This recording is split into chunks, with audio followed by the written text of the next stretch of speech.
Sabi dito sa report ng Inquirer, De La Rosa turns to faith amid reports of ICC arrest warrant. Naging spiritual na pala niya, Mr. Maravillas. Naging ghost na po kasi biglang nag-disappear, biglang naglaho. One showing him holding an image of infant Jesus or Santo Niño, and another featuring photos with Father Shiano Obod of the Compostela Parish Church in Cebu. Sabi niya, my patron saint, my ka-birthdays always in January. Viva Pit Senyor, Santo Niño. Seremolya. Pagkatapos noon, si Secretary Bersamin, iba naman ang sinasabi. Talaga bang linilito ba tayo? Pero higit sa lahat, kung may warrant, ilabas. Kung walang warrant, tumahimik na kayo. Tantanan na ninyo kami.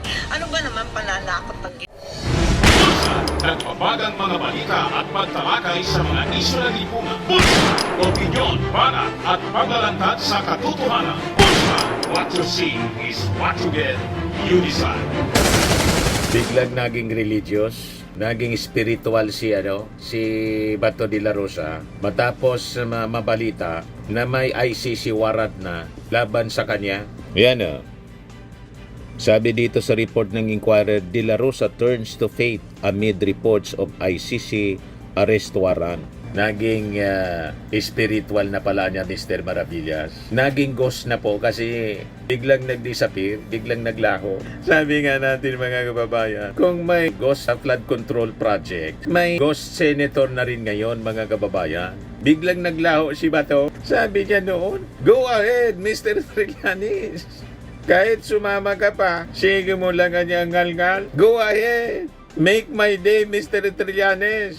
Sumama ka pa sa pagpusas. Biglang naglaho si Bato de la Rosa. Mga kababayan, at ngayon, naging biglang religyoso siya. Mayawag na Santo Niño. Hindi man po obrang ganyan. Remember mga kababayan, si Calauan Mayor Antonio Sanchez ng kasuhan mga kababayan ng rape and murder. Biglang naging religious din yun po. Hawak-hawak yung ribolto ni Mama Mary. Ayon, nakulong. Diretsong nasintensyahan mga kababayan at nakulong si Antonio Sanchez, dating mayor ng Calauan, Laguna. Naalala niyo yon? Malamang ganon din ang sapiti ni Bato de la Rosa. Sabi dito sa report ng Inquirer, De La Rosa, who has been absent the past 2 Senate session days, shared 2 separate posts in his personal Facebook page. One showing him holding an image of infant Jesus or Santo Niño, and another featuring photos with Father Shiano Obod of the Compostela Parish Church in Cebu.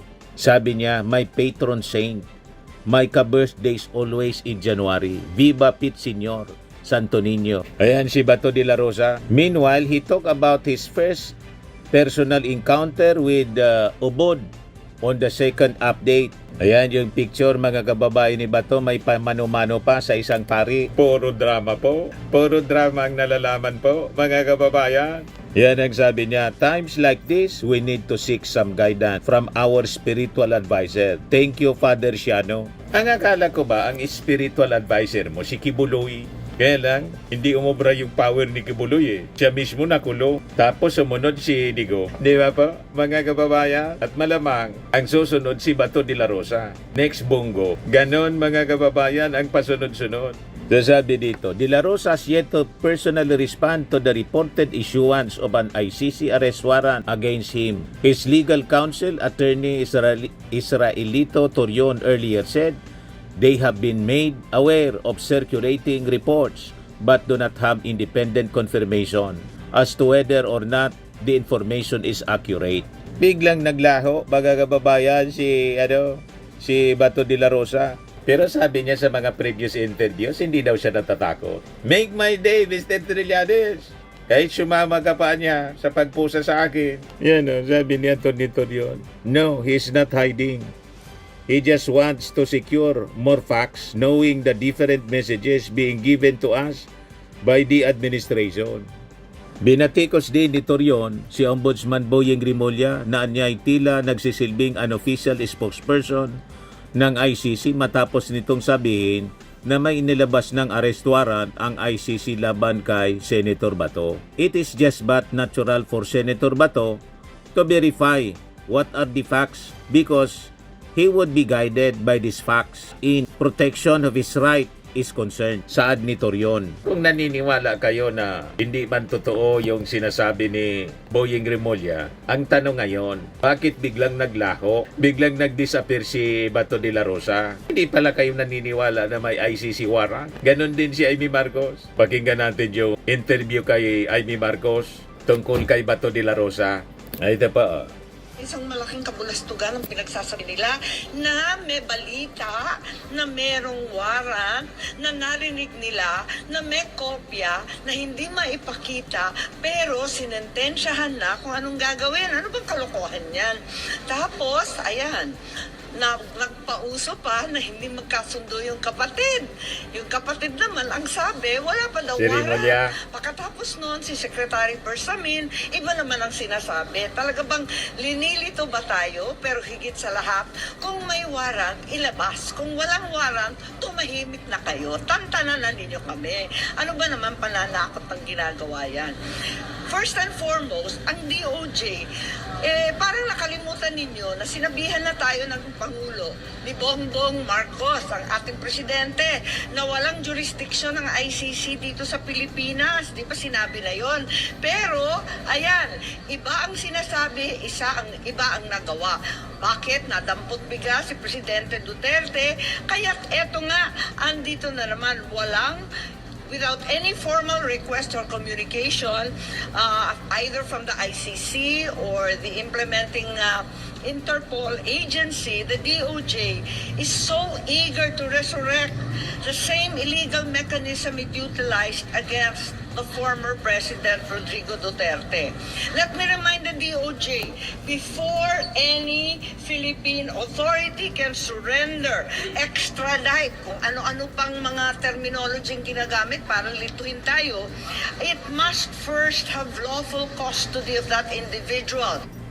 Di ano niya, Mr. Maravillas, ang masasabi mo niyan, statement ni Amy Marcos. Kung hindi sila naniniwala, isang kabulastugan lang yung balita na may ICC warrant na laban kay Bato de la Rosa. Ang tanong, bakit hindi na nagpakita si Bato? Hindi pala sila naniniwala. Ngayon, yung sinasabi ni Amy Marcos na si Bersamin daw, iba man ang sinasabi. Walang ibang sinasabi po si Lucas Bersamin. Consistent po siya sa kanyang sinabi. Ang sabi ni Bersamin, kung ano daw, yung ginawa kay Digong, yun din ang mangyayari kay Bato. We will cooperate with the Interpol kasi may obligation tayo sa Interpol. Wala sa ICC.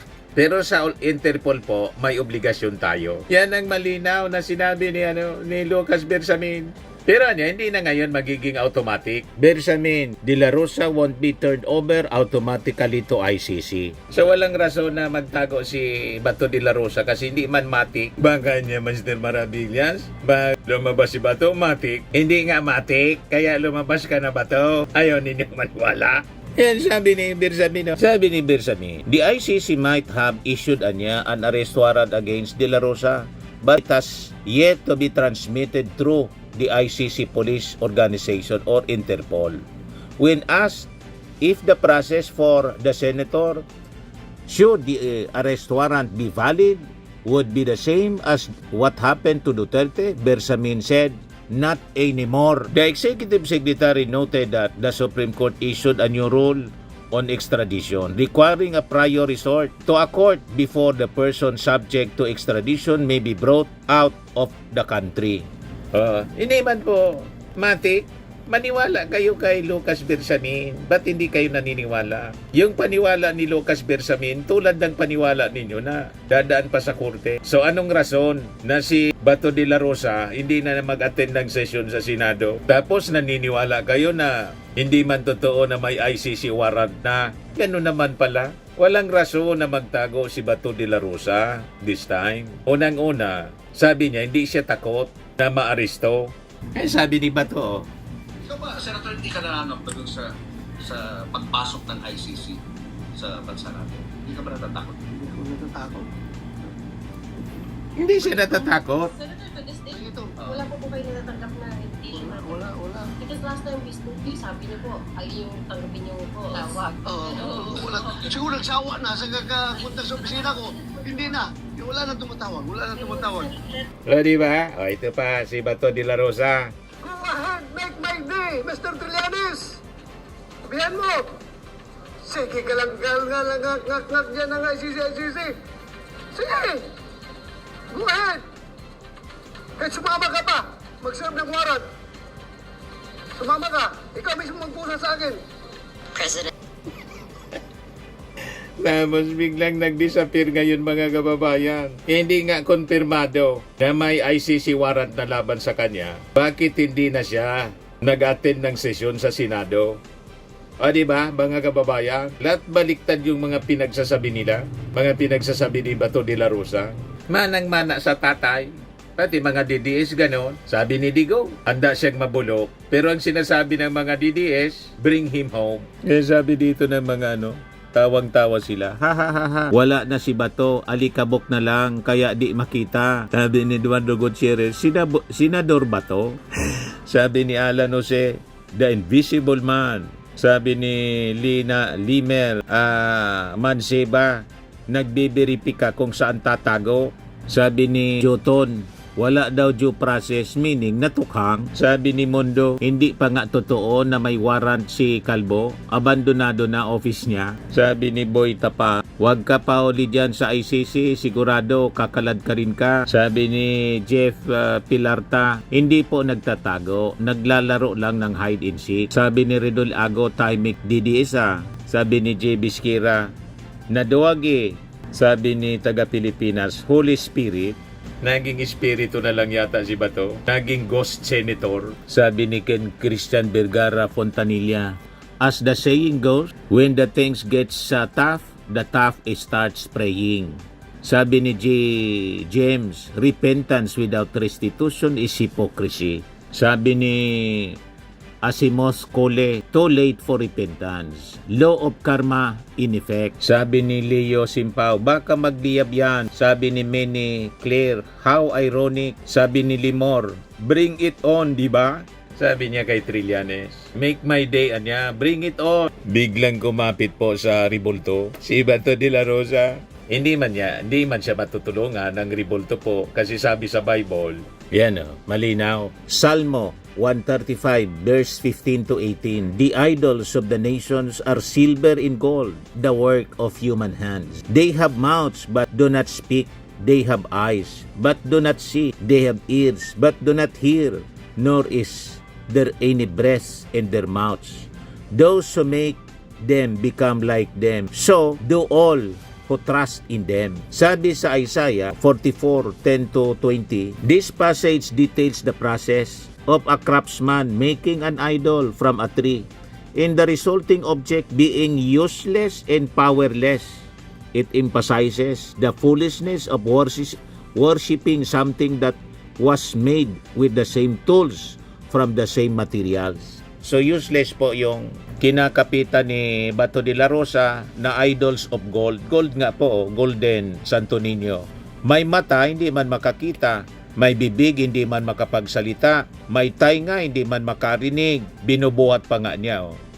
May mga paa, hindi man makalakad. Ang mga nagtitiwala daw sa kanya ay tulad niya. Yan those who make them become like them, so do all who trust in them. Ano daw? Useless and powerless. Ano kayo ngayon? Yun ang mangyayari kay Bato de la Rosa. Magiging tulad ng Santo Niño na useless po. Kinakarga niya pero nagtitiwala siya. Paano ka magtitiwala sa isang bagay na hawak-hawak mo nga? Hindi nga makalakad. Pa tumakbo si Bato, hindi nga siya masusundan ng Santo Niño hanggat hindi niya kargahin. Di ba? Pag yung Santo Niño tumakbo siya para tumakas, sinundan siya ng Santo Niño, naglakad ng mag-isa, hinabol siya, tumama sa kanya, nagtatatakbo na tulad niya. Ayun, di magtiwala siya doon kasi nakatakbo na tulad niya.